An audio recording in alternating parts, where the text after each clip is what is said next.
A harsh truth and unfortunate reality for most people, and statistically, you're watching this right now, is that by and large, people have little to no ambition. And it's a really important one when it comes to sales because social engineering has literally taken ambition out of people, which is why most people have such little drive, motivation, and just get up and go about them. Which for you makes it very difficult to actually make offers for these people because they have so little ambition. They'd rather bitch about where they're at and their circumstances than actually just get off their ass and remedy the situation. So if you think about believability and ambition, they basically just go hand in hand. And so in order to get by, people have no ambition and they have to turn believability off within themselves because they can't keep believability and not have ambition within themselves. And they can't have ambition without believability, so something gets turned off. Now, everyone has desire, but we know it's got such a low level of consciousness, only 125 on the Hawking scale. Everybody wants something, but because they lack believability, finding what that something is very, very difficult for most people. So they have envy, and they're always looking for where the grass is greener. But once you actually get to a very certain level of consumption, a certain level of human development, it's very difficult to get people to go beyond that. So again, social engineering only ever wants conformity, predictability, and servitude. And once social engineering gets those three things, people become what's known as developmentally arrested. So they have desire, but they don't want to do anything about it. So the lack of believability creates or promotes a lack of ambition. And this prevents from behavior change. And what are we trying to do? On almost every scenario, we're trying to change behavior. So as a result, they stay in jobs they don't like, they spend time committing, they spend time working on things they don't actually want to work on. They spend time struggling with debt that they don't actually want, or at least they say they don't want. And so financial freedom is actually relatively simple. It's just a series of steps, one after another. It's no harder to become a champion at what you've already become a champion at in your life. It's no more difficult. It's just a series of repeated things, of repeated ambitions, of repeated steps. And over time, you become very good at what you're doing. And if they lack desire, if they lack believability, if they lack motivation, if they lack drive, then we've got a few challenges. And some people even turn this believability and desire ambition off by telling themselves they don't deserve these things. Our parents say all the time, you don't deserve, you don't deserve. Religion tells us you don't deserve, you're a sinner, you don't deserve. The government tells us all the time, you don't deserve, you don't deserve. Otherwise, their lack of resourcefulness to achieve eats away at us internally. So you've got to turn it off because otherwise it will just rot away at you internally. So until they hit their pain threshold, their current environment, their current situation, their current zone of where they're at in life becomes uncomfortable, but not intolerable. So one of the first things we have to get our prospect to do, the other side to do, is just to actually get them to hit their pain threshold. But what does that mean? That means we poke them a few times, we stick the thumb screws in and twist a little bit, we poke, we prod. And yet that's what we're told not to do. And that's what we're socially engineered to be taught not to do. We move away from causing distress or pain or discomfort to ourselves and other people. But some people just need to get to their pain threshold. They need to get to their enough's enough point. And one of my favorite quotes from Tony Robbins is, when the pain of change is greater than the pain of staying the same, you'll change. And so sometimes it just takes having this straight up, radically honest conversation with people. It's like, look, maybe you need to gain another 50 pounds. You're not uncomfortable enough. You're not in enough pain. You're too comfortable still. And they'll be like, oh, well, I don't want that. But then it's like you can respond, well, that's what you're saying with your actions. You're not in enough pain. Let's play it out. How much you gained in the last 5 years? 50 pounds. Cool. Come back in 5 years. What do you weigh now? 250. You'll be 300. Just come back when you're 300. Of course, they'll be like, well, no, I don't want that. Well, you're acting like you do. Are you in enough pain? Maybe you need to be broker. Maybe you have no money in your account. Maybe you need to get more in debt. But come back when you have 50 grand in debt. Or come back when you haven't made enough money for another 2 years. Then you'll be ready. Then it will be the right moment. That'll be the right time for you. But the thing is everyone's thermostat is different. And what's interesting is for people that are 250, 300 pounds, for every single person, they have their point where enough's enough. And they're like, no, I that's it. I can't go above there. That's their point. And what's crazy is all you have to do is just reset the thermostat. It's the same effort. You just reset the thermostat. Like right now, your thermostat might be 10 grand. It might be 100 million in the bank. It might be 50 grand a month income. It might be whatever it is. All you have to do is just reset your thermostat. And I think if you can communicate that with a prospect, that it's just made up in their head, if you can have that little moment of clarity with them where they can see, I really believe you can change a life. And I think that's really cool. So pain to change, when it's greater than the pain of staying the same, you'll change. Because when they do that, now they're on the easy side of the process. But prior to that, it's a mountain too big to climb. So they remain uncomfortable, but they call it the comfort zone. So your comfort zone is just the amount of discomfort you can satisfactorily handle on a daily basis. So people struggle with money because they lack resourcefulness and they lack the ambition necessary to develop the resourcefulness. So it's not money itself that's the problem, it's this lack of resourcefulness. Then they start rationalizing, and then they start justifying, and then they start logicizing their way to this rationalization. But they're more than willing to spend on things that they enjoy, like holidays and whatnot. So it's better to sell to desire than ambition, because when you sell to desire, you're selling to and speaking to an exponentially larger market. Selling to desire means mass market, mass numbers. So you can actually reach 6 and 7 figures by selling to desire. It's just you've got to leverage it through numbers. But if you want to increase your prices, if you want to start hitting 6 and 7 figures in sales, you have to sell to ambition. If you really want to increase your prices, you leverage that through ambition. Now, only 3% of the population has ambition. Only 3% of the population actually has that drive and that get up and go to actually do something and get what they say they want. So that means 97% remain with desire. And sometimes a large component of that basically just turns off.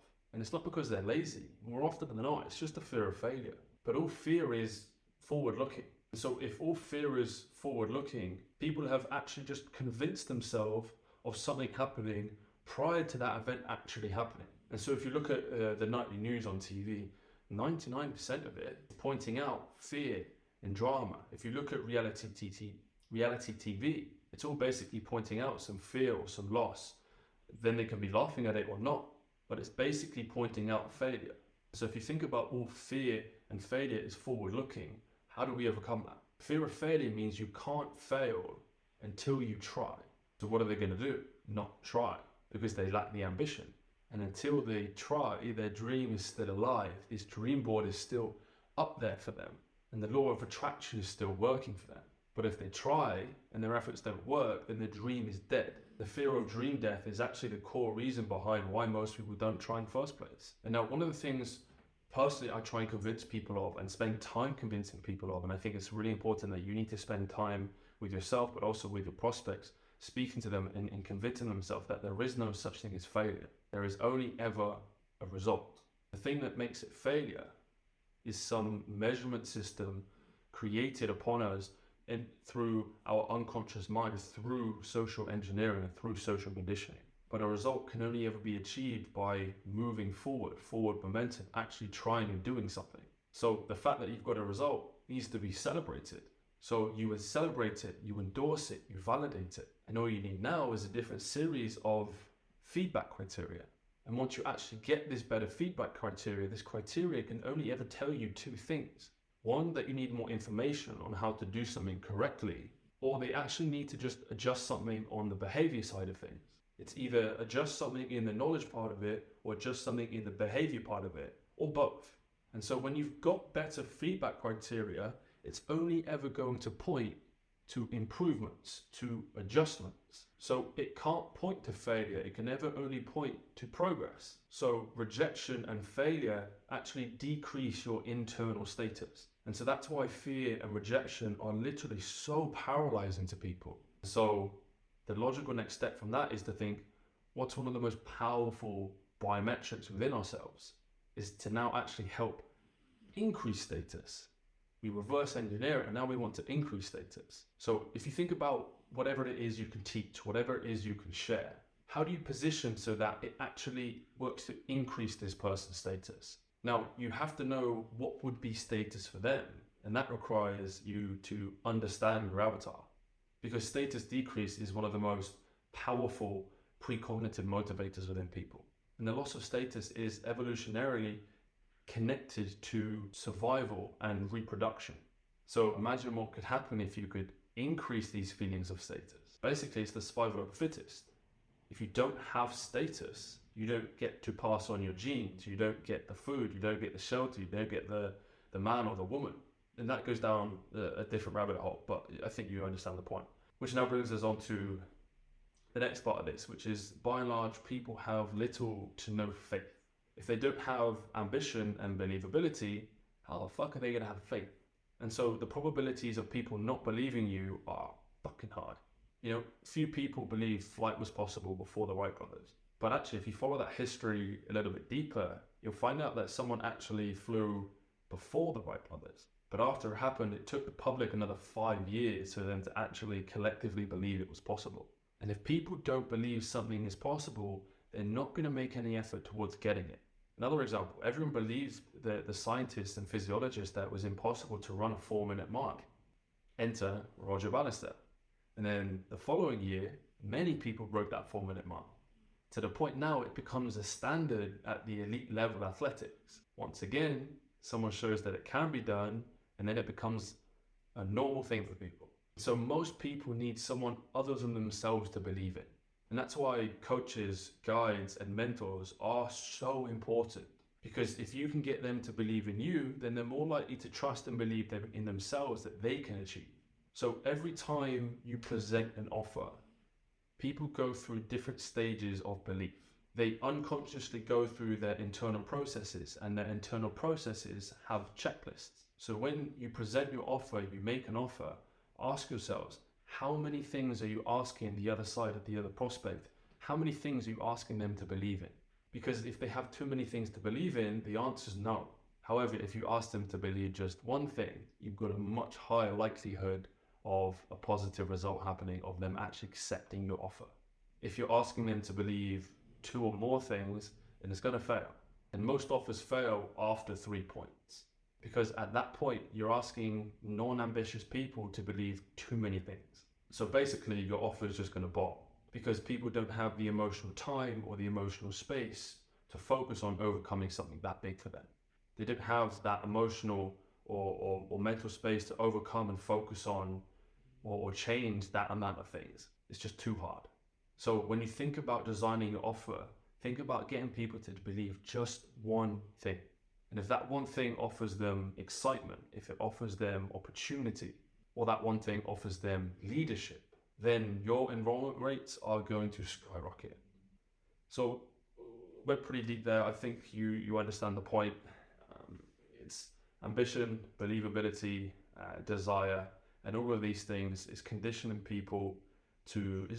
out of people. So we need to understand why that is, how we can get them to start to believe more and have that more ambition. And it's so important that you understand this as a business person who's creating and marketing and selling offers, because that allows you to understand them on a deeper level, actually more than they understand themselves. And when you can do that, you can speak with authenticity, with truth, and they're going to feed off of that energy. They're going to believe your conviction. And so you can transfer that conviction to them so that they have the confidence to make the decision to work with you and achieve their goals, their dreams, their desires, whatever it may be for them.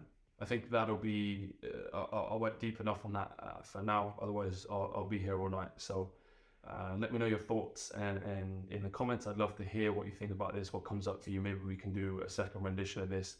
This is a topic that we could go really fucking deep on. So let me know what you think, give it a like, give it a comment, and I look forward to speaking to you again soon.